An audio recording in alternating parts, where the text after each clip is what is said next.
Welcome back to the channel again, and hope you're all well. So part 2 of our day out in Berwickshire, crossing over into England, and after an hour stop in the sun, a drink and some crisps, usual, back on the bikes, and we were heading across to Flodden, a very famous site of a very tragic battle of the English and the Scots. So we'll head over there.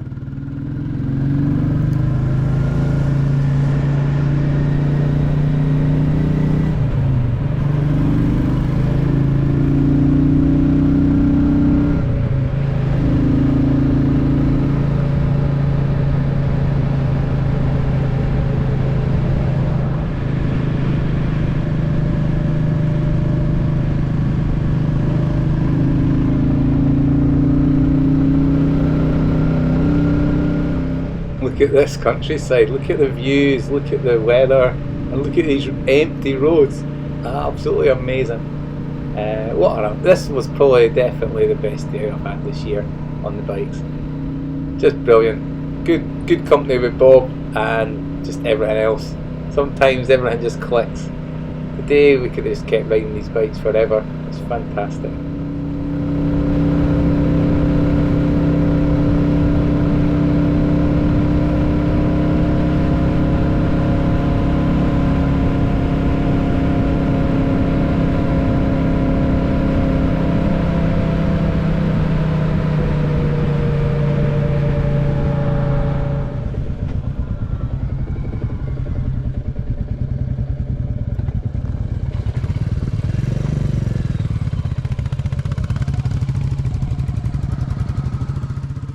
So I'm going to return down here, probably with G again, and spend a bit more time here having a look round and a walk round. There's a walkway around the battle site, a lot of information signs and stuff. And I never put the drone up when I was up the top because there was quite a few people walking about, and I thought it would just be inappropriate to do so when they're looking around a place like this with their own thoughts going on. Because it doesn't matter which side you were on then or now or whatever, we're all the same now as far as I'm concerned. I'm not one of these die-hard independent Scots, not at all. The absolute carnage of this battle, I don't think we can quite comprehend the lives lost, you know, in this modern day society, which I think is actually disintegrating. But anyway, that's another rant. But we'll go up to the monument and you'll see some of the stuff on the boards here about the figures of the losses. So I didn't even shoot video when I came up. I just took some pictures. But you know, if you look at this, it's for 1500. It's so well documented, and it's unbelievable when you think that there was. I mean, there was estimated 4,000 Englishmen and 10,000 Scots lost their lives in that battle. I mean, can you imagine that? The bodies, the people lying there. It's, you know, it puts Culloden, it puts all these other things that go in Scottish history and English history into significance. Even like the losses of the Battle of Britain, one of the most famous, well, the most famous air battle in British history, and because it was a real win or lose situation, and just unbelievable. So yeah, kind of a lot of thoughts going on in your head when you leave that place, but you've got to stay focused. You're on your bike, and we're soon back into the groove in the country roads of Berwickshire. Well, we're still in England, but we're heading into Berwickshire again very shortly.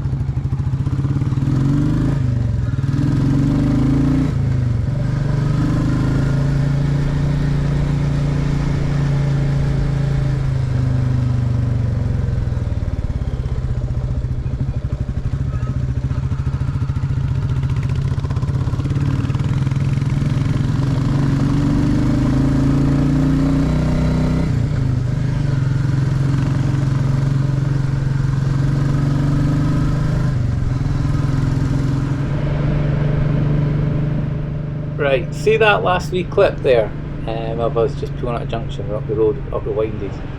That just sums up what Bob and I were talking about when we're sitting outside that pub. These bikes are all you need.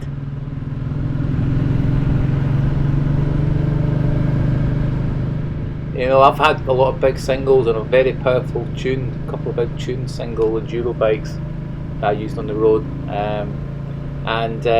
Bob's had a lot of big sports bikes, street fighters and stuff. And he says, what was the point of coming down here on those bikes? Absolute waste of time, he says. And he's so true. It's so true what he's saying, you know.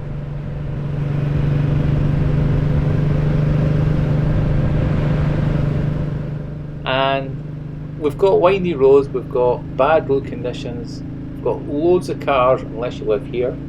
For you guys in England, I can't believe the traffic he's having from the Lake District southwards. It just looks like, God, Princes Street in Edinburgh is the only place I know that used to be like that. It's not now because they don't want cars in there because we're not green. But anyway, all I'm saying is this just hits on the head for me why I'm zero interested in getting a bigger bike. There's no point, you know, the speed limit's 60, on motorways it's 70, everywhere else it's busy, usually, unless you live here. It's windy roads, it's poor road conditions. This road, the roads that we've been on today though have been good, as you can see. The sides are quite bad if you're a cyclist, but anyway, I'm not really talking about them here, I'm talking about going in a 350. And I think these bikes are absolutely fantastic.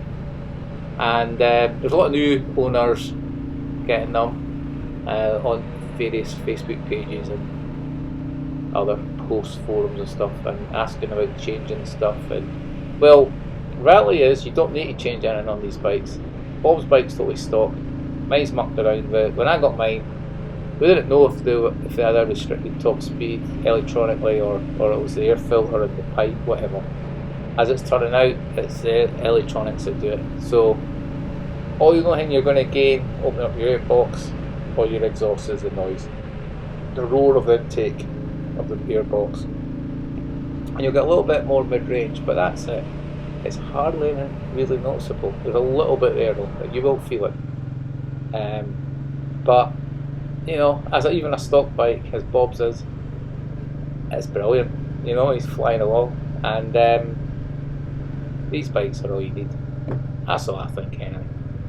I'm just joking on a Stingray, as I always keep telling my mates. So anyway, so we're heading to Kelso, and we're going to pull up and have a can of juice and just do some people watching, which is always quite fun. Alright, see you in a bit.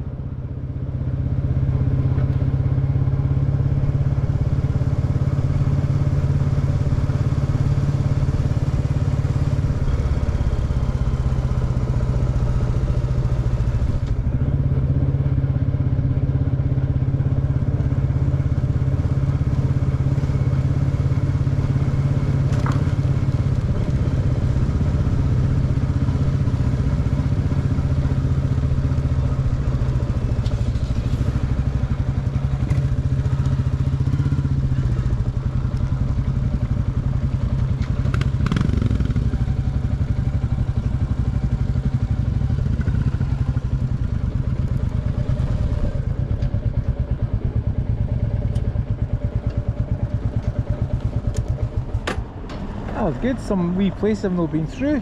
Yeah. Good to go through a few places I've not been through. It's just a different road to come along here, you know. There was a place we went through, is it Ancrall or not Ancrum, again with A, just a few villages back. Just as we're going out on the left side, definitely had before we're still in England, byway sign. Right. Wooden finger post, I'll check more than a survey map. A legal green lane.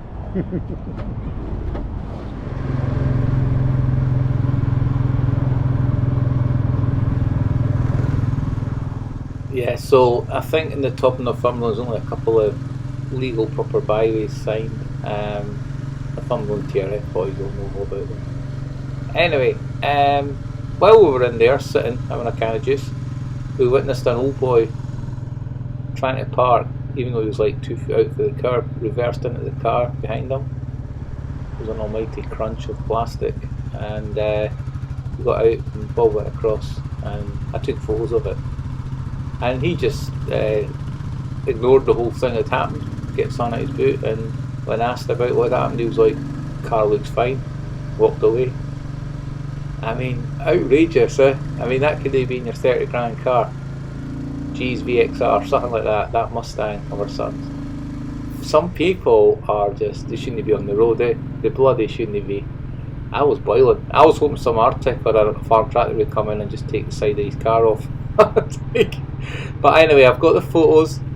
If that owner wants to chase anything up for an insurance claim, just get in touch via my email, or which is always on the end of the films from my blog channel and stuff. Okay, anyway, on we go. We're heading up to Greenlaw now. And we're actually not, we're going to take the Greenlaw Road but turn off, and we're going to go to Hume Castle. Wait, you see the views from there, and we'll put the drone up for a couple of 360 spins around.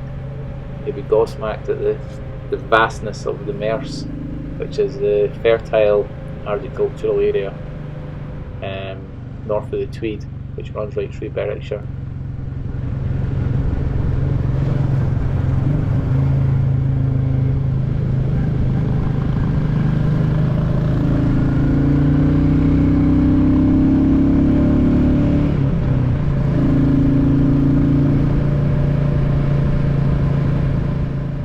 Bit of combine action going on there. Not many fields that haven't been harvested now. So I did mention previously in another film, I was really disappointed. I was out filming twice, got loads of footage, and there was either no sound or knackered sound. And I've given up with that media mod until someone can actually send me a link of a stereo microphone that's not really expensive to plug into it, so I can do chatting as I'm on the move. But I quite like just adding audio while I head it up, because you always remember about stuff once you're home, or you've got stuff written down or whatever. So this is just the way I do my films with my motorbike. The cycling films are always just cycling with music in the background. The Jeep's just the noise of the Jeep because it's so noisy. You know, the whines of the engine and that, you know, the fan going and all that, the roar of it. So anyway, yeah, I missed all the harvest, really, get some good footage, but now that I've got my drone, I'll just wait, because next year it should be better, because I'll be able to just get the drone up over the combines and stuff. So I should have mastered it a bit better to be able to fly around with it then, instead of just using the quick shots, which is circling around an object you focused on. But yeah, we'll get up to Hume Castle, see you up there.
So just while we're heading up to Hume and it's a bit straight, nothing too exciting happening, I'll quick chat about where I'm heading off next week, which will be, let's think, possibly the last week the time this goes on YouTube. So I've got a week's holiday. I'm gonna head up, have a weekend at home, a couple of friends to catch up with. My mate Trav has just bought obtained a classic 500 bullet.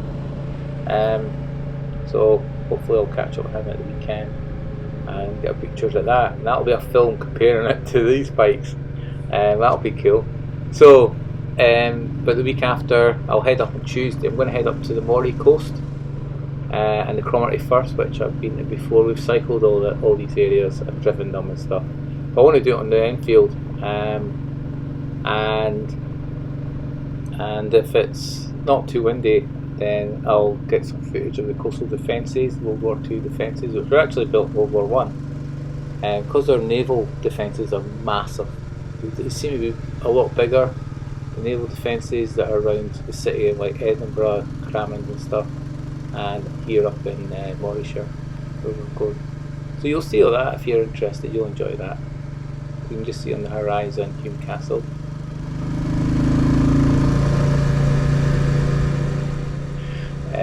But yeah, we'll be doing that. We'll be going to Pennon, where Local Heroes filmed. We'll be going to Gardenstown and an amazing place called Crovey, which is a row of fishermen's villages, cottages on the seafront.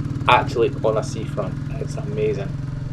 You can't believe folk used to live like that. It's unbelievable. They're all Airbnbs now, holiday houses, most of them, or family owned by fishing families. But yeah, we'll be doing all that. We'll be going through Fraserburgh, we'll be going through Peterhead, which a lot of folk think is just some sort of smelly fishing town, but it's actually a pretty amazing place. All the big boats, the North Sea fishing boats are in there. North Sea oil stuff's up there as well. And we'll just work our way around. And then we'll go to, let's think what else is up there. The castle used by Bram Stoker when he stayed at Cruden Bay. The ruins of Slane Castle, which he used when he wrote his book Dracula, and they're amazing actually. They do look like son of Dracula. So you'll see that, and if it's again the windy, we get the drone up, which will be fantastic. So that's all coming up hopefully soon.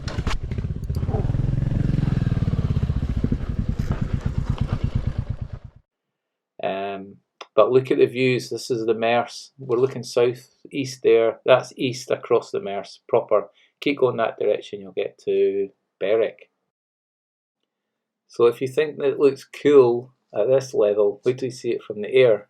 I was gobsmacked when I watched this footage after I put my drone up and did a couple of loops around the castle. So watch this footage. Hope you enjoy it.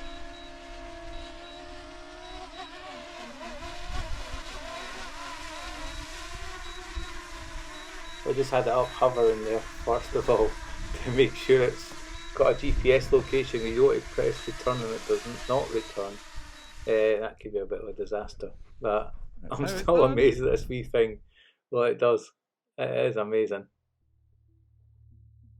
There's no audio obviously with the drone, so I just put a bit of background music in. This is by my big brother, who's on SoundCloud as Scottish Nature Boy, and he does all sort of electronic type stuff, and it's all free. You can go and use his music. He's quite happy. He says just give him a wee plug. But yeah, fill your boots with his stuff if you want. Okay, look at this, amazing.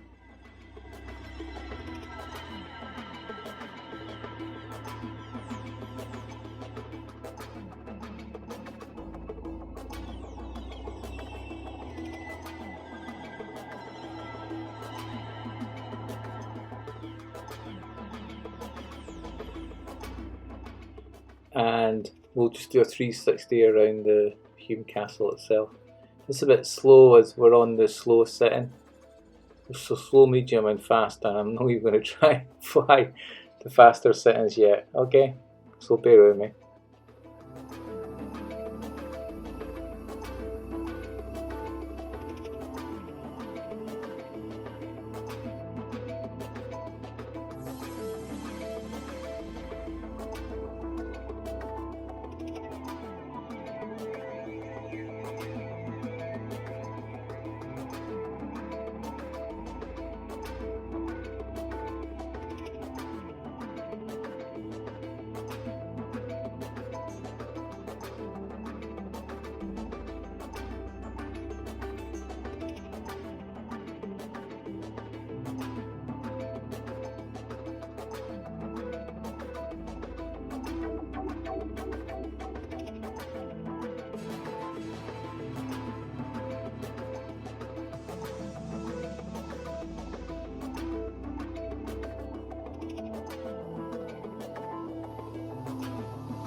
watching the footage now it's uploaded, if I'd actually had the camera just above the castle, you'd actually did what we've just done 2 shots of in one go. So you'd have circled right around the castle and you'd had the views of all the Merse, the distant Cheviot Hills, Edinburgh, etc. You know, but you know, it's a learning curve. We'll get there. Yeah, but cool, eh? Quite amazing how smooth it is. So anyway, let's get back on the road, and we're heading for home now, back into East Lothian.